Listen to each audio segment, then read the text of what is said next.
Assalamualaikum warahmatullahi wabarakatuh.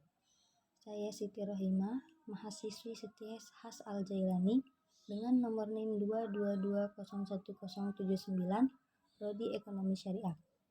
Di sini saya akan menjelaskan tentang perbedaan akad murabahah, musyarakah, dan mudharabah.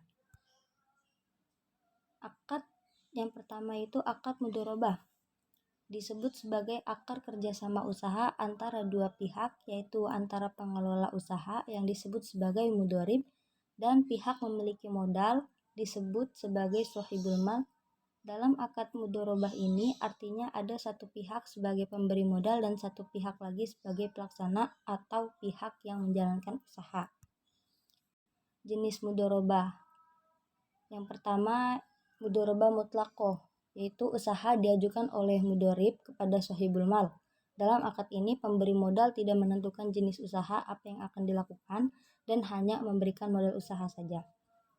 Lalu yang kedua, mudharabah muqayyadah.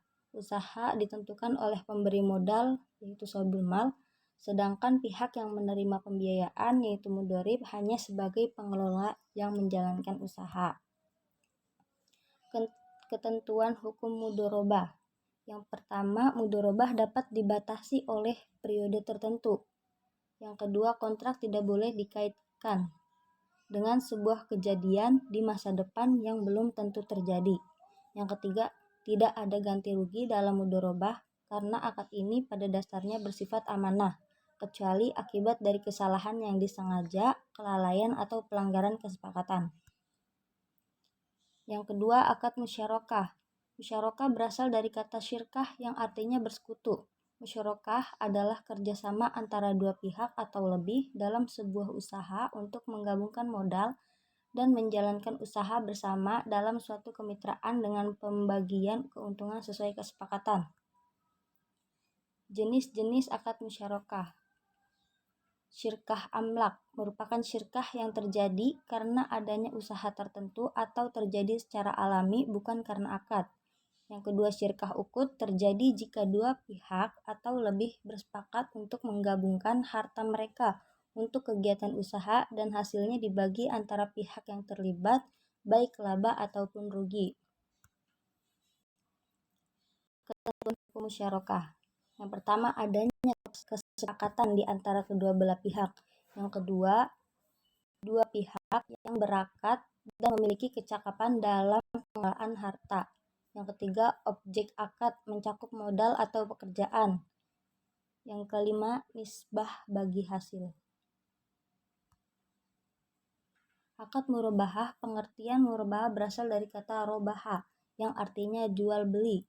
Murabahah merupakan suatu akad yang dijalankan menggunakan jual beli dengan mengambil keuntungan sesuai dengan margin yang disepakati. Jenis-jenis akad murabahah yaitu murabahah tanpa pesanan dan murabahah berdasarkan pesanan.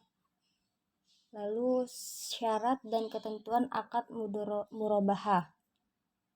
Yang pertama, keinginan bertransaksi dilakukan dengan kemauan sendiri.